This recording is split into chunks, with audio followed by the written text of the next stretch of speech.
verdade, a gente não compreende, mas a gente vai vivendo uma vida tão corrida, que a gente vai vivendo uma vida espiritual amolecida, uma vida espiritual meia rala.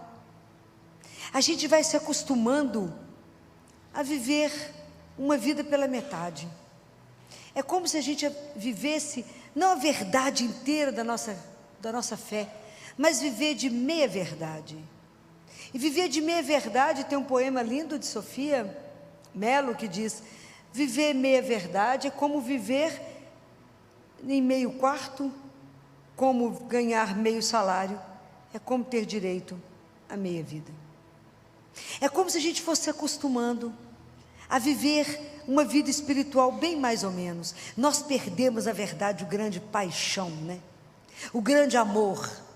Nós perdemos aquela alegria de viver de Deus e só de Deus. Como que nós estamos longe de viver esse abandono completo? Como nós estamos longe de, diante do mundo, da sedução do mundo, falar: não, a minha prioridade é Jesus. Ele tem a prioridade sobre as minhas opções. Vou fazer a vontade dele, que é a minha vontade, que é a minha opção. Como nós estamos distante disso? Como o mundo ainda nos seduz, nos entorpece, e a gente fala: Jesus, só aguarda um pouquinho que eu vou resolver um negocinho ali, depois é o que eu precisar eu volto. Como que nós desistimos de viver de verdade, de Deus somente? Aí eu fico pensando assim: por que nós somos tão amolecidos do ponto de vista espiritual? O que de verdade está fazendo com que, do ponto de vista espiritual, a gente esteja como sendo desvitalizado? É como se a gente estivesse perdendo energia espiritual. Vocês já me ouviram falar muitas vezes da gente deixar de ser cristão domingueiro, que se contenta em vir à igreja somente no domingo, e achar que isso está maravilhoso. Está um horror. Um horror, que ainda entra e não sabe nada do que aconteceu. O padre explica o evangelho, sai, se alguém fala: o que falou hoje? Bem, o que será mesmo que falou hoje? Serve para quê? Isso aí que eu escutei? Se a palavra de Deus não gerar vida em mim, Jesus virou uma coisa só do passado. Eu tenho que ter essa paixão por Ele, eu tenho que ter uma paixão de levantar para servir ao meu Deus.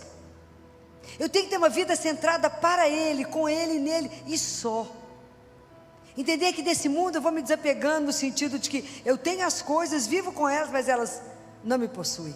Eu sou livre em relação a elas, porque eu pertenço a Deus, meu Senhor. Viver desse amor. Então, o que te desvitaliza? Será que você acredita que você é amado? Será que você acredita de verdade que o amor de Deus por você é pessoal, intransferível, único e eterno? Acho que eu já falei tanto isso na cabeça de vocês, né? Mas não sei se vocês guardam. Porque na verdade é mais do que guardar. A gente sabe que é amado, mas a gente não possui esse amor. A gente não permite experimentar essa relação de amor, de ser dependente desse Deus como o ar que você respira, de saber que Ele é vivo, que você anda com esse Deus apaixonante, que Ele é apaixonante. Quanto mais vocês convivem, mais apaixonados vocês serão por Ele. Será que é isso? Vocês não acreditam nesse amor? Isso pode ser uma razão. Às vezes eu sou insegura. Será que eu posso, já falei isso com vocês, será que eu posso dar a mão para Ele, fechar os olhos e Ele vai me conduzir? Será que eu posso confiar? Será que é porque a gente não confia? Será que você precisa de provas para entender esse Deus? Prova maior está aqui nessa cruz, que morreu por cada um de nós. Mas talvez a gente ainda não esteja convencido disso. E a gente se prende, como diz Jesus para a mística Gabriele: Gabriele, por que você está presa a essas bagatelas? E às vezes a gente está presa a tantas bagatelas da nossa vida, e a gente não se solta para viver uma vida espiritual extraordinária. Por quê? Estamos presos a quê que nesse mundo não nos leva em nada. Então eu preciso pensar: o que está me desvitalizando do ponto de vista espiritual, que eu aceito viver uma vida tão mais ou menos, uma vida tão pela metade. Eu ainda estou encerrando um ano litúrgico, daqui a pouco nós voltamos o mês para o Natal. Aí vem Réveillon, feliz ano novo, vão cantar e tudo fica igual. Porque eu não me transformo do ponto de vista espiritual. Eu não me permito falar com o Senhor: faça na minha vida o que o Senhor sonhou quando me criou. Como nós estamos longe, Maria, de dizer, sim, faça. Como estamos longe de acreditar que de verdade nós somos filhos do Altíssimo. E vamos voltar para casa e tem um Deus que nos aguarda. Como que a gente está longe de verdade de viver uma vida que vale a pena, porque vai ser aquilo que Ele sonhou para a gente fazer.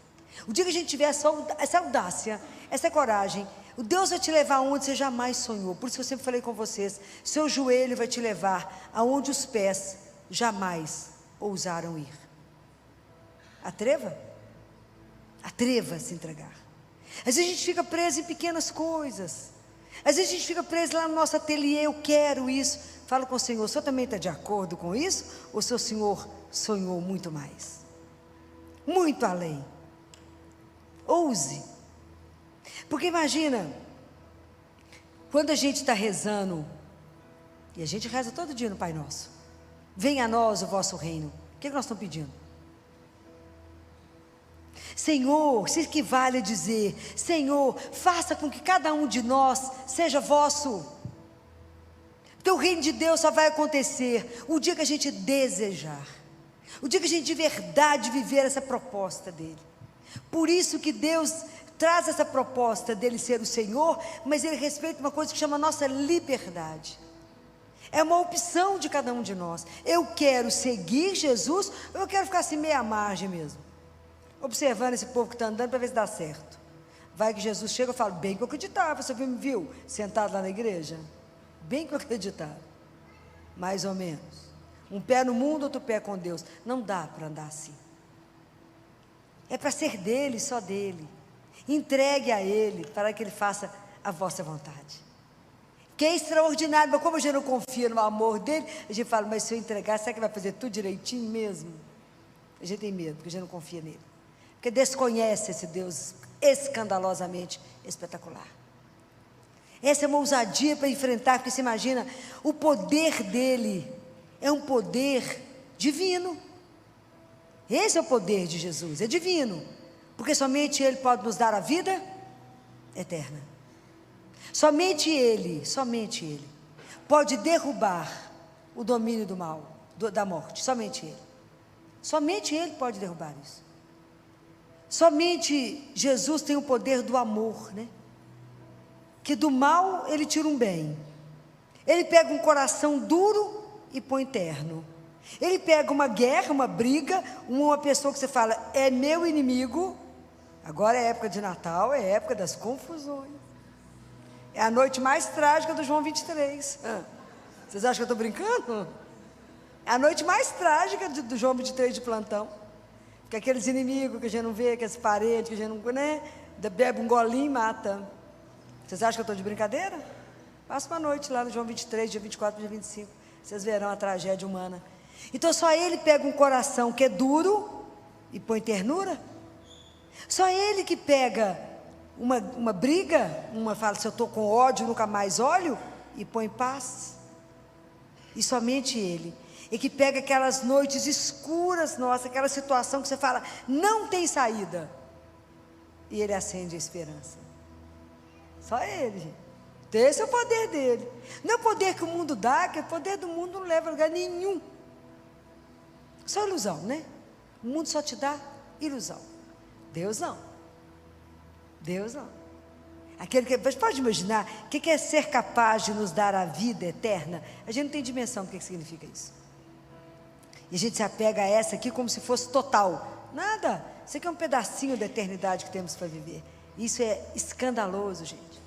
Vocês viram sobre Santa Bernadette, que foi quem viu Nossa Senhora de Lourdes? Então, as últimas coisas que saíram da ciência aí, né? Ela está sendo cuidada pelas freiras do local onde ela viveu, né? Porque depois de ver Nossa Senhora, vai fazer o que no mundo? Nada. O que mais que ela queria ver? Nada, né? Então, ela morreu, ela está lá. Ela é cuidada ainda pelas freiras, porque ela está intacta, dormindo. Mas o cabelo dela continua crescendo. E as unhas continuam crescendo. Precisam ser cortadas.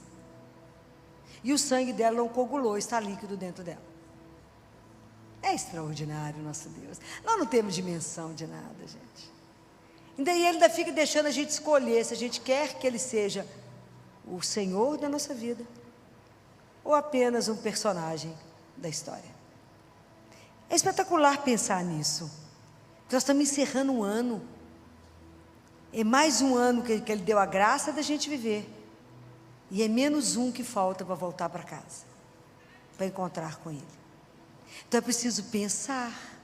Como é que eu estou caminhando? Como é que foi a minha vida esse ano? Porque se eu vou seguir Jesus, não afirmo para vocês não têm nenhuma garantia de sucesso. Nenhuma. Dos moldes do mundo, de ser famosa no Instagram, ter 10 milhões de seguidores, não. Tem não. Mas tem uma alegria, uma paz que o mundo jamais poderá te dar. Ter Jesus como Senhor é ter o companheiro mais doce que pode existir. Porque é um Senhor doce. Já falei com vocês. Nós carregamos um vinagre dentro de nós, que a gente precisa esvaziá-lo, porque Deus quer nos encher do mel que Ele carrega, que é a bondade e a ternura dEle. Nós já desaprendemos o que é ternura, o que é ser amado, o que é ser cuidado, o que é ter alguém delicado e cuidadoso com você. Esse é o Senhor, nosso Deus, cuidadoso, amoroso e que espera o nosso sim. Espera que você deseje que Ele seja o seu Senhor. E que precise isso ser renovado todos os dias. Porque para Deus só tem hoje. Hoje Ele é o meu Senhor. Amanhã você levanta e fala: à sua disposição, meu Senhor, seja feita a vossa vontade. Eu estou nesse mundo somente para vos amar e vos servir. Porque eu sei que o que só tem para mim não é bom, é espetacular. Nem é ótimo, é espetacular. Que o que Deus tem reservado para cada um de nós não tem preço. Então, quando eu trago essa meditação de Deus ser o Senhor, eu quero que vocês pensem: a quem vocês servem? Pensem nisso. Como é que vocês estão construindo a história de vocês? Quem será de verdade o seu Senhor? Pensa nisso. Como é que vocês caminharam esse ano, que do ponto de vista litúrgico já encerrou? Que agora, semana que vem, a gente já começa o advento.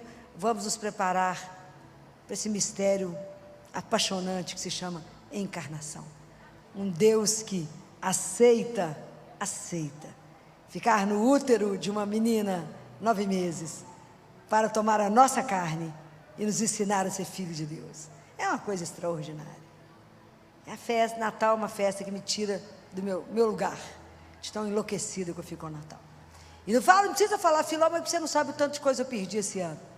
Perdi pai, perdi mãe, perdi marido, perdi... Só porque existe Natal é que você vai poder revê-los. Se não existisse Natal, não teríamos a vida eterna. Pensem nisso, tem que celebrar com festa.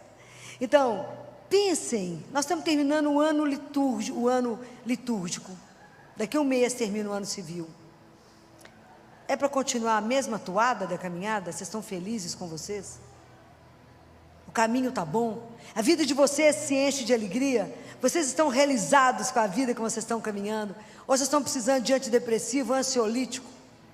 Tem que ter remédio para dormir, remédio para acordar, remédio para permanecer de pé. Quando andar com Jesus é só uma Eucaristia diária. Pensem nisso. Pensa de verdade, se vocês têm consciência de quem vocês são, de quem vocês são chamados a ser, com Ele como o seu Senhor absoluto. Isso é o que nós somos chamados, a dar testemunho de um Deus vivo na alegria, saber que Ele é o meu Senhor, não aquele Senhor que te oprime, mas aquele Senhor que te faz ser aquilo que Ele sonhou. Nós não temos dimensão do que Deus fará numa vida que disser, temos dimensão, só olha Maria. Imagina o que Ele fez com ela. Pensem nisso. Pensem o que vocês querem.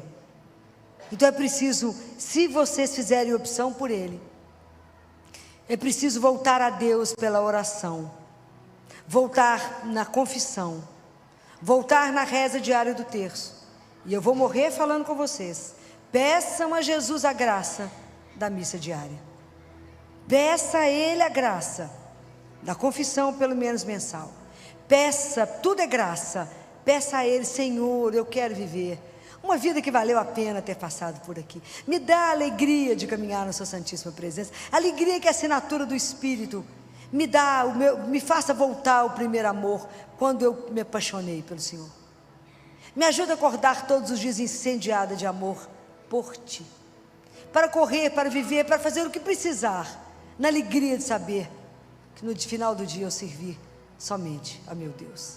Então ele fala: não demore a atender o seu irmão. E fala com a Gabriele, que é aquela mística da Segunda Guerra Mundial: não demore a atender, porque é a mim mesmo que você serve no irmão. Então não demore a atendê-lo, porque é a mim. Quando cruzar com alguém, sorria para ele, na certeza que você sorri para mim. Comece a pensar nessas coisas, comece a viver nessa alegria de estar diante de um Deus que caminha conosco, que jamais, jamais vai faltar. Que a gente possa ter a coragem daquela criança que, diante de uma guerra que chama os Cristeiros, onde ele foi preso, um jovem adolescente, e ele só precisava gritar: viva o governo federal! E ele falou que não gritaria, e o tio dele intercedeu, falou: grite. Ele falou: não posso, não posso. E o que você vai gritar? Viva Cristo Rei. Que nós possamos não ter medo, se algum dia viermos a sofrer um martírio por causa de Jesus, ter a mesma coragem desse adolescente que sofreu torturas horrorosas, mas morreu gritando: viva Cristo Rei.